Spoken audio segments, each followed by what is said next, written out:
ಈಗ ನಾನೇನಿದ್ ಗೊತ್ತಾ, ಪ್ರದೀಪ್ ಈಶ್ವರು ಕಾಂಗ್ರೆಸ್ ಶಾಸಕ. ಪ್ರದೀಪ್ ಈಶ್ವರಿಗೆ ಪ್ರಶ್ನೆ ಎತ್ತಿದ್ರೊಳಗೆ ಯಾವುದೋ ಅಸಂಬದ್ಧವಾದದ್ದು ಮತ್ತು ಅಸಮಂಜಸವಾದದ್ದು, ಅಶ್ಲೀಲವಾದದ್ದು ಅಥವಾ ಅಸಂಸದೀಯವಾದದ್ದು ಯಾವ ಭಾಷೆ ಆದಾಗ್ಯೂ ಕೂಡ ನಾನು ನಿಮಗೆ ಉದಾಹರಣೆ ಕೊಟ್ಟೆ.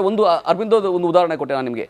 ಮೇಗಾ ಇಂಜಿನಿಯರಿಂಗ್ ಅಲ್ಲಿ 933 ಕೋಟಿ ಒಂದು IT ದಾಳಿ ಆಗಿತ್ತು. ಅವ್ರಿಗೆ 933 ಕೋಟಿ ನಿಮಗೆ ಎಲೆಕ್ಟ್ರಲ್ ಬಾಂಡ್ಸ್ ಮೇಲೆ ಹಣ ಬಂದ ಮೇಲೆ ನೀವು ಅವ್ರಿಗೆ ಇಡೀ ದೇಶದಲ್ಲಿ ಎಂಥ ದೊಡ್ಡ ದೊಡ್ಡ ಟೆಂಡರ್, 1000 ಕೋಟಿ ಟೆಂಡರ್ಗಳನ್ನ ಕೊಟ್ಟಿದ್ದೀರಿ. ಇದು ಈ ಥರದ್ದು ನಾನು ನಿಮಗೆ 14 ಕಂಪನಿಗಳನ್ನ ಈಗಲೇ ನಿಮಗೆ ಲಿಸ್ಟು ಹಣ ಸಮೇತ ಎಷ್ಟು ಕೊಟ್ಟರು ಅಂತ. ಯಾಕಂದರೆ ADR ರಿಪೋರ್ಟ್ ಕೂಡ ಇದನ್ನೇ ನಿಮ್ಗೆ ಹೇಳಿದೆ. ಅದನ್ನು ನೀವು ಇಲ್ಲಿವರೆಗೂ ಅದನ್ನು ರಿಜೆಕ್ಟ್ ಮಾಡಿಲ್ಲ. BJP ಏನು ಗೊತ್ತಾ, ದಾಳಿ ಮಾಡಿಸೋದು, ಎದುರಿಸೋದು, ವಸೂಲಿ ಮಾಡೋದು, ದಾಳಿ ಮಾಡಿಸೋದು, ಎದುರಿಸೋದು, ವಸೂಲಿ ಮಾಡೋದು. ನೋಡಿ ಈ ತರ ಏನ್ ಗೊತ್ತಾ, ಇವತ್ತು ಪೊಲಿಟಿಕಲ್ ಅಪೋನೆಂಟ್ಸ್ ಮೇಲೂ ಕೂಡ ದಾಳಿ ಮಾಡ್ತಾರೆ. ಫಾರ್ ಎಕ್ಸಾಂಪಲ್, ಮಹಾರಾಷ್ಟ್ರದಲ್ಲಿ NCP natural corrupt party Ajit Pawar 70,000 ಕೋಟಿ ರೂಪಾಯಿ ಹಗರಣ ಮಾಡಿದ್ದಾರೆ ಅಂತ ಮೋದಿ ಅವ್ರ ಬಾಯಿನಲ್ಲಿ ಹೇಳಿಸ್ಬಿಟ್ಟು ಅವ್ರ ಮೇಲೆ IT ED ದಾಳಿ ಆಯ್ತು. ಅವರು BJP ಸೇರಿದ್ರು, ಒಬ್ಬ ಶಾಸಕರಾದವ್ರು BJP ಸೇರಿದ್ರು. ಅವ್ರನ್ನ ಶುಭ್ರ ಮಾಡಿಬಿಟ್ಟು ವಾಷಿಂಗ್ ಮಿಷನ್ ಅಲ್ಲಿ ಕ್ಲೀನ್ ಮಾಡಿಬಿಟ್ಟು ಇವರು ಮಂತ್ರಿ ಮಾಡಿ ಉಪಮುಖ್ಯಮಂತ್ರಿ ಮಾಡಿಬಿಟ್ರು BJP ಅವರು. ಇದು BJPಯ ಸ್ಟ್ಯಾಂಡರ್ಡ್. ಪೊಲಿಟಿಕಲ್ ಪಾರ್ಟಿಗಳ ಮೇಲೆ ಈ ರೀತಿ ಮಾಡ್ತಾರೆ, ಪೊಲಿಟಿಕಲ್ ಪಾರ್ಟಿಗಳ ಮೇಲೆ ಇದೇ ಮಾಡ್ತಾರೆ.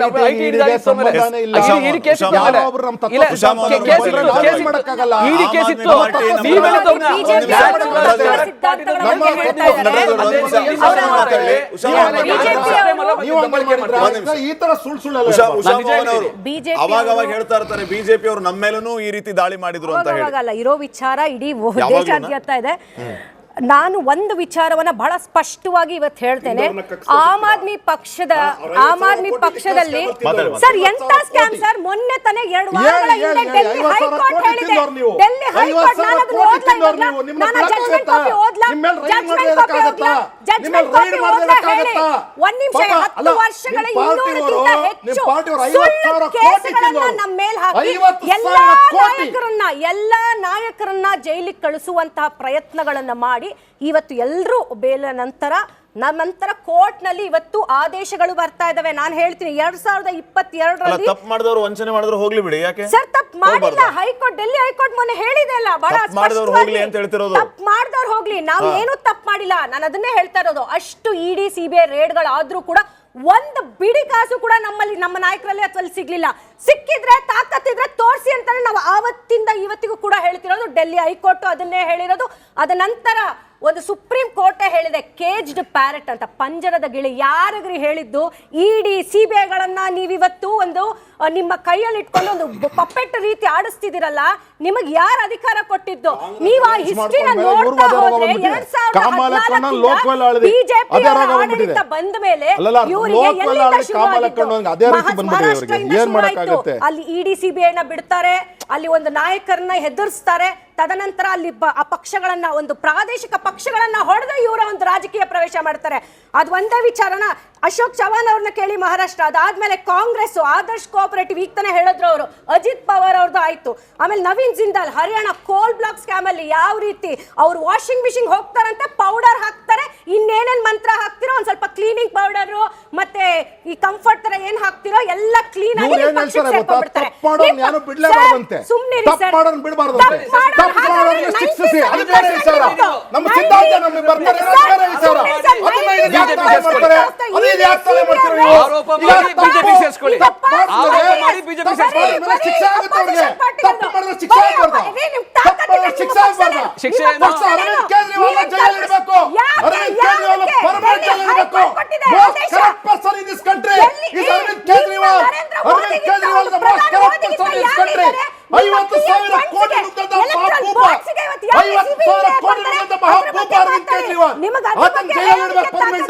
ಅದನ್ನ ಬಿಟ್ಟು ನೀವಿವತ್ತು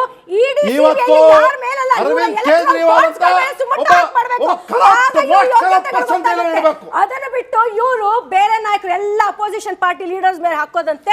ಇವ್ರು ಇಷ್ಟ ಬಂದಂಗೆ ಫಂಡ್ ಕೊಡ್ಲಿಲ್ಲ ಅಂದ್ರೆ ತಗೊಂಡೋಗಿ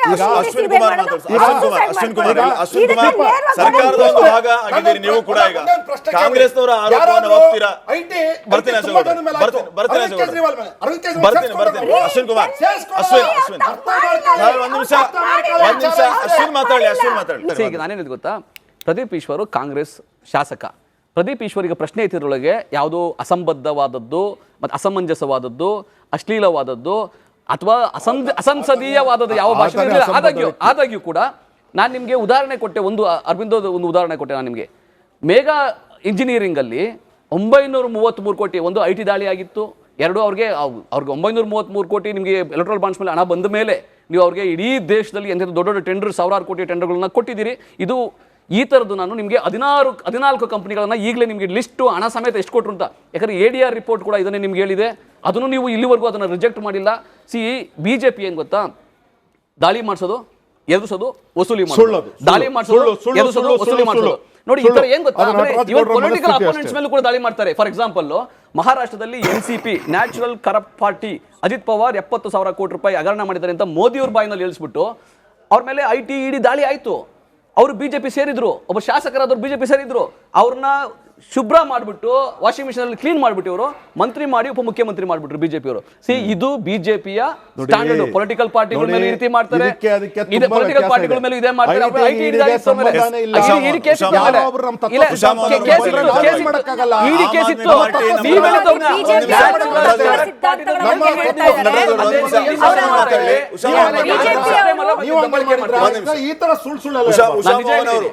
ಅವಾಗ ಹೇಳ್ತಾ ಇರ್ತಾರೆ BJP ಅವರು ನಮ್ಮ ಮೇಲೂ ಈ ರೀತಿ ದಾಳಿ ಮಾಡಿದ್ರು ಅಂತ ಹೇಳಿ. ಇರೋ ವಿಚಾರ ಇಡೀ ದೇಶಾದ್ಯಂತ ಇದೆ. ನಾನು ಒಂದು ವಿಚಾರವನ್ನ ಬಹಳ ಸ್ಪಷ್ಟವಾಗಿ ಇವತ್ತು ಹೇಳ್ತೇನೆ. ಆಮ್ ಆದ್ಮಿ ಪಕ್ಷದಲ್ಲಿ ಸರ್ ಎಂತ ಸ್ಕ್ಯಾಮ್ ಸರ್, ಮೊನ್ನೆ ತಾನೇ 2 ವಾರಗಳ ಹಿಂದೆ ಡೆಲ್ಲಿ ಹೈಕೋರ್ಟ್ ಹೇಳಿದೆ. ಡೆಲ್ಲಿ ಹೈಕೋರ್ಟ್ ನಾನು ಜಡ್ಜ್ಮೆಂಟ್ ಕಾಪಿ ಓದ್ಲಾ ಹೇಳಿ. ಒಂದ್ ನಿಮಿಷ, 10 ವರ್ಷಗಳ 200ಕ್ಕಿಂತ ಹೆಚ್ಚು ಸುಳ್ಳು ಕೇಸುಗಳನ್ನ ನಮ್ಮ ಮೇಲೆ ಹಾಕಿ ಎಲ್ಲಾ ನಾಯಕರನ್ನ ಜೈಲಿಗೆ ಕಳಿಸುವಂತಹ ಪ್ರಯತ್ನಗಳನ್ನ ಮಾಡಿ ಇವತ್ತು ಎಲ್ಲರೂ ಬೇಲ ನಂತರ ಕೋರ್ಟ್ ನಲ್ಲಿ ಇವತ್ತು ಆದೇಶಗಳು ಬರ್ತಾ ಇದಾವೆ. ನಾನು ಹೇಳ್ತೀನಿ 2022ರಲ್ಲಿ ತಪ್ಪು ಮಾಡಿದವರು ವಂಚನೆ ಮಾಡಿದ್ರು ಹೋಗ್ಲಿ ಬಿಡಿ, ಯಾಕೆ ಸರ್ ತಪ್ಪು ಮಾಡಿಲ್ಲ. ಹೈಕೋರ್ಟ್, ಡೆಲ್ಲಿ ಹೈಕೋರ್ಟ್ ಮೊನ್ನೆ ಹೇಳಿದೆ ಅಲ್ಲ, ಬಹಳ ಹೋಗ್ಲಿ ಅಂತ ಹೇಳ್ತಿರೋದು. ತಪ್ಪು ಮಾಡಿದವ್ರು ಹೋಗ್ಲಿ, ನಾವು ಏನು ತಪ್ಪು ಮಾಡಿಲ್ಲ. ನಾನು ಅದನ್ನೇ ಹೇಳ್ತಾ ಇರೋದು. ಅಷ್ಟು ED CBI ರೇಡ್ಗಳಾದ್ರೂ ಕೂಡ ಒಂದು ಬಿಡಿ ಕಾಸು ಕೂಡ ನಮ್ಮ ನಾಯಕರಲ್ಲಿ ಅಥವಾ ಸಿಗ್ಲಿಲ್ಲ. ಸಿಕ್ಕಿದ್ರೆ ತಾಕತ್ತಿದ್ರೆ ತೋರಿಸಿ ಅಂತಾನೆ ನಾವು ಆವತ್ತಿಂದ ಇವತ್ತಿಗೂ ಕೂಡ ಹೇಳ್ತಿರೋದು. ಡೆಲ್ಲಿ ಹೈಕೋರ್ಟ್ ಅದನ್ನೇ ಹೇಳಿರೋದು. ಅದ ನಂತರ ಒಂದು ಸುಪ್ರೀಂ ಕೋರ್ಟೇ ಹೇಳಿದೆ, ಕೇಜ್ಡ್ ಪ್ಯಾರೆಟ್ ಅಂತ, ಪಂಜರದ ಗಿಳಿ. ಯಾರಿಗ್ರಿ ಹೇಳಿದ್ದು? ED CBIಗಳನ್ನ ನೀವಿವತ್ತು ಒಂದು ನಿಮ್ಮ ಕೈಯಲ್ಲಿ ಇಟ್ಕೊಂಡು ಒಂದು ಪಪ್ಪೆಟ್ ರೀತಿ ಆಡಿಸ್ತಿದಿರಲ್ಲ, ನಿಮಗೆ ಯಾರು ಅಧಿಕಾರ ಕೊಟ್ಟಿದ್ದು? ನೀವು ಆ ಹಿಸ್ಟ್ರಿನ ನೋಡ್ತಾ ಹೋದ್ರೆ 2014 ಬಿಜೆಪಿ ಆಡಳಿತ ಬಂದ ಮೇಲೆ ಇವರಿಗೆ ಎಲ್ಲಿಂದ ಶುರುವಾಗಿತ್ತು? ಮಹಾರಾಷ್ಟ್ರದಿಂದ ಶುರುವಾಯಿತು. ಅಲ್ಲಿ ED CBIನ ಬಿಡ್ತಾರೆ, ಅಲ್ಲಿ ಒಂದು ನಾಯಕರನ್ನ ಹೆದರ್ಸ್ತಾರೆ. ತದನಂತರ ಅಲ್ಲಿ ಆ ಪಕ್ಷಗಳನ್ನ, ಒಂದು ಪ್ರಾದೇಶಿಕ ಪಕ್ಷಗಳನ್ನ ಹೊಡೆದು ಇವರ ಒಂದು ರಾಜಕೀಯ ಪ್ರವೇಶ ಮಾಡ್ತಾರೆ. ಅದು ಒಂದೇ ವಿಚಾರನ. ಅಶೋಕ್ ಚವಾನ್ ಅವ್ರನ್ನ ಕೇಳಿ ಮಹಾರಾಷ್ಟ್ರ, ಅದಾದ್ಮೇಲೆ ಕಾಂಗ್ರೆಸ್, ಆದರ್ಶ್ ಕೋಆಪರೇಟಿವ್, ಈಗ ತಾನೇ ಹೇಳಿದ್ರು ಅವರು, ಅಜಿತ್ ಪವಾರ್ ಅವ್ರದ್ದು ಆಯ್ತು. ಆಮೇಲೆ ನವೀನ್ ಜಿಂದಾಲ್ ಹರಿಯಾಣ ಕೋಲ್ ಬ್ಲಾಕ್ ಸ್ಕ್ಯಾಮ್ ಅಲ್ಲಿ ಯಾವ ರೀತಿ ಅವ್ರು ವಾಷಿಂಗ್ ಮಿಷಿನ್ ಹೋಗ್ತಾರಂತೆ, ಪೌಡರ್ ಹಾಕ್ತಾರೆ, ಇನ್ನೇನೇನ್ ಮಂತ್ರ ಹಾಕ್ತಿರೋ, ಒಂದ್ ಸ್ವಲ್ಪ ಕ್ಲೀನಿಂಗ್ ಪೌಡರ್ ಮತ್ತೆ ಈ ಕಂಫರ್ಟ್ ತರ ಏನ್ ಹಾಕ್ತಿರೋ ಎಲ್ಲ ಕ್ಲೀನ್ ಆಗಿ ಸುಮ್ನಿರಿ ಸರ್.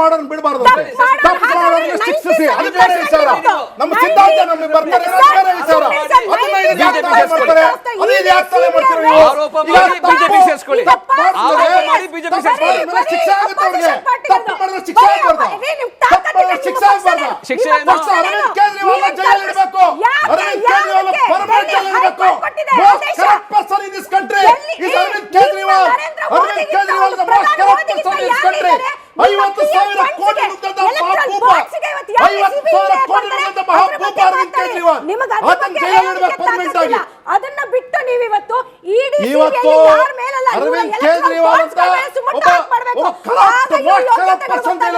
ಅದನ್ನ ಬಿಟ್ಟು ಇವರು ಬೇರೆ ನಾಯಕರು ಎಲ್ಲ ಅಪೋಸಿಷನ್ ಪಾರ್ಟಿ ಲೀಡರ್ಸ್ ಮೇಲೆ ಹಾಕೋದಂತೆ.